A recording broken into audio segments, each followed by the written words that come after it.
जय श्री राम दोस्तों, आइए सुनते हैं तुलसी और भगवान विष्णु जी की कहानी। तो कहानी शुरू करने से पहले अगर आप चैनल पर नए हैं तो चैनल को सब्सक्राइब जरूर करें। सावर्णी मुनि की पुत्री तुलसी अपूर्व सुंदरी थी। उनकी इच्छा थी कि उनका विवाह भगवान नारायण के साथ हो। इसके लिए उन्होंने नारायण पर्वत की घाटी में स्थित बद्री वन में घोर तपस्या की। दीर्घ काल तक तपस्या के उपरांत ब्रह्मा जी ने प्रसन्न होकर दर्शन दिया और वर मांगने को कहा। तुलसी ने कहा, सृष्टिकर्ता ब्रह्मदेव, आप अंतर्यामी हैं, सबकी मन की बात आप जानते हैं, फिर भी मैं अपनी इच्छा बताती हूँ। मैं चाहती हूँ कि भगवान श्री नारायण मुझे पति के रूप में मिले। ब्रह्मा जी ने कहा, तुम्हारा अभिष्ट तुम्हें अवश्य मिलेगा। अपने पूर्व जन्म में किसी अपराध के कारण तुम्हें श्राप मिला है। इसी प्रकार भगवान श्री नारायण के एक पार्षद को भी दानव कुल में जन्म लेने का श्राप मिला है। दानव कुल में जन्म लेने के बाद भी उसमें नारायण का अंश विद्यमान रहेगा। इसलिए इस जन्म में पूर्व जन्म के पाप के शमन के लिए संपूर्ण नारायण तो नहीं, नारायण के अंश से युक्त दानव कुल जन्मे उस श्राप ग्रस्त पार्षद से तुम्हारा विवाह होगा। श्राप मुक्त होने पर भगवान श्री नारायण सदा और सर्वदा के लिए तुम्हारे पति हो जाएंगे। तुलसी ने ब्रह्मा के इस वर को स्वीकार किया, क्योंकि मानव कुल में जन्म के कारण उसे मायावी भोग तो भोगना ही था। तुलसी बद्री वन में रहने लगी। नारायण का वह पार्षद दानव कुल में शंखचूड़ के नाम से पैदा हुआ था। कुछ दिनों के बाद वह भ्रमण करता हुआ बद्री वन में आया। यह तुलसी को देखते ही वह उस पर मुग्ध हो गया। तुलसी के सामने उसने अपने साथ विवाह का प्रस्ताव रखा। इतने में ही वहां ब्रह्मा जी आ गए और तुलसी से कहा, तुलसी, शंखचूड़ को देखो, कैसा देवोपम इसका स्वरूप है। दानव कुल में जन्म लेने के बाद भी लगता है जैसे इसके शरीर में नारायण का वास हो। तुम प्रस्ताव को सहर्ष स्वीकार कर लो। तुलसी को भी लगा कि इसकी तपस्या पूर्ण हुई, उसे इच्छित फल मिला है। शंखचूड़ के साथ उसका गांधर्व विवाह हो गया और वह शंखचूड़ के साथ उसके महल में पत्नी बनकर आ गई। शंखचूड़ ने अपनी परम सुंदरी सती साध्वी पत्नी तुलसी के साथ बहुत दिनों तक राज्य किया। उसने अपने राज्य का इतना विस्तार किया कि देवलोक तक उसके अधिकार में आ गया। स्वर्ग का सुख भोगने वाले देवताओं की दशा भिखारियों जैसी हो गई।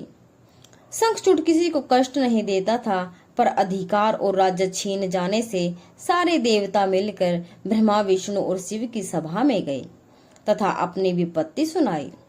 ब्रह्मा जी ने कहा, तुलसी परम साध्वी है, उसका विवाह शंखचूड़ से मैंने ही कराया था।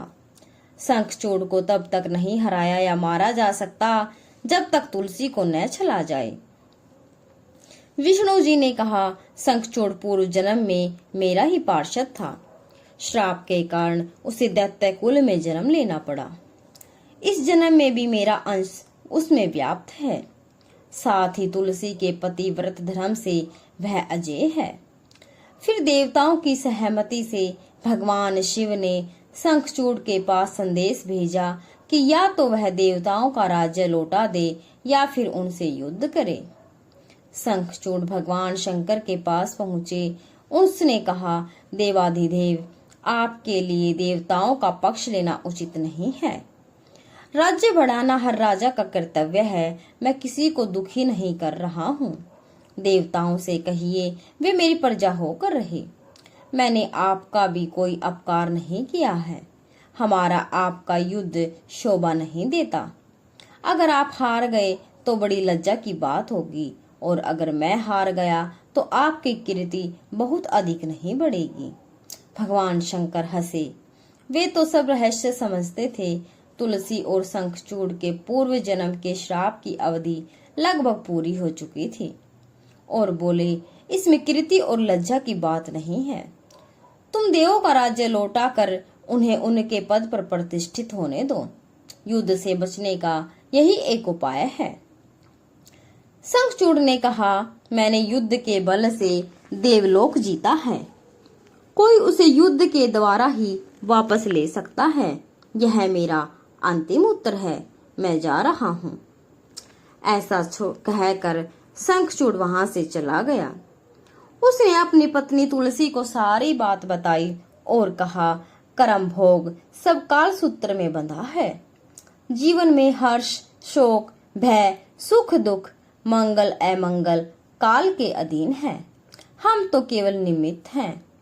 संभव है भगवान शिव देवों का पक्ष लेकर मुझसे युद्ध करें। तुम चिंता मत करना, तुम्हारा सती तेज मेरी रक्षा करेगा। दूसरे दिन भगवान शंकर के नेतृत्व में देवताओं ने युद्ध छेड़ दिया। शंखचूड़ ने भीषण बाणों की वर्षा कर उनका वेग रोका। उसके प्रहार से देवता डगमगाने लगे। उसने दानवी शक्ति का प्रयोग कर मायावी युद्ध आरंभ किया। युद्ध स्थल पर वह किसी को दिखाई नहीं देता था, पर उसके अस्त्र शस्त्र प्रहार कर देवों को घायल कर रहे थे। देवगण अपने अस्त्र चलाएं तो किस पर चलाएं, क्योंकि कोई शत्रु सामने था ही नहीं। कई दिनों तक इस भयंकर युद्ध चला। शंखचूड़ पराजित नहीं हुआ। तब शिव ने विष्णु से कहा, विष्णु कुछ उपाय करो, अन्यथा मेरा तो सारा यश मिट्टी में मिल जाएगा। विष्णु ने सोचा, बल से तो शंखचूड़ को हराया नहीं जा सकता, इसलिए छल का सहारा लेना होगा। उन्होंने तुरंत अपना स्वरूप शंखचूड़ जैसा बनाया और अस्त्र शस्त्र से सुसज्जित हो तुलसी के पास आए और बोले, प्रिय, मैं युद्ध में जीत गया। सारे देवता भगवान शंकर समेत हार गए। इस खुशी में जाओ, मैं तुम्हें अंक से लगा दूंगा। पति को प्रत्यक्ष खड़ा देख तथा विजय का समाचार सुन वह दौड़कर मायावी शंखचूड़ से गले से लिपट गई। इस प्रकार पति पत्नी दोनों ने आलिंगन हो खूब खुशी मनाई। पराये पुरुष के साथ इस प्रकार के व्यवहार से उसका सती तेज नष्ट हो गया। उसका सती तेज जो शंखचूड़ की कवच के रूप में रक्षा कर रहा था, वह कवच नष्ट हो गया। शंखचूड़ शक्तिहीन हो गया। यह जानते ही भगवान शंकर ने अपने त्रिशूल से उस पर प्रहार किया। त्रिशूल के लगते ही शंखचूड़ जलकर भस्म हो गया। शंखचूड़ के मरने को जानकर भगवान अपने असली रूप में आ गए। सामने अपने पति शंखचूड़ के स्थान पर भगवान विष्णु को खड़ा देख तुलसी बहुत विस्मित हुई। उसको पता लग गया कि स्वयं नारायण ने उसके साथ छल किया है। क्रोध में आकर उसने श्राप दिया कि एक स्त्री का अस्तित्व भंग करने के अपराध में तुम हृदयहीन पत्थर हो जाओ। विष्णु ने तुलसी के श्राप को शिरोधार्य कर कहा, देवी, तुम्हारे तथा शंखचूड़ के कल्याण के लिए मुझे ऐसा करना पड़ा। तुम दोनों को श्राप मुक्त कराना था। तुम भी अब शरीर त्याग कर तुलसी बिरवा के रूप में जन्म लोगी और मेरी पूजा तुलसी दल में होगी। मैं शालिग्राम पत्थर बनूंगा। मेरे शीश पर तुम आदर से विराजमान होगी। तुम्हारे पति की हड्डियों के चूर्ण से शंख की उत्पत्ति होगी। उस शंख ध्वनि से देवताओं तथा मेरी पूजा आराधना होगी। जहाँ शंख ध्वनि होगी वहाँ मंगलमय में विराजमान रहूंगा। तुमने पूर्व जन्म में बद्री वन में मुझे पाने के लिए बड़ी तपस्या की थी। अब अगले जन्म में मैं नारायण प्रसतर के रूप में बद्रीनाथ वन में स्थापित होऊंगा और मेरी पूजा अर्चना फल फूल से न होकर तुम्हारी तुलसी दल से होगी। मेरे शीश पर विराजमान होकर तुम मुझसे भी ऊंचा पद प्राप्त करोगी। तो ये दोस्तों, यह थी भगवान विष्णु और माता तुलसी की कहानी। आपको यह कहानी कैसी लगी कमेंट बॉक्स में जरूर बताएं और वीडियो अच्छी लगे तो वीडियो को लाइक शेयर जरूर करें। जय श्री राम, जय माँ तुलसी।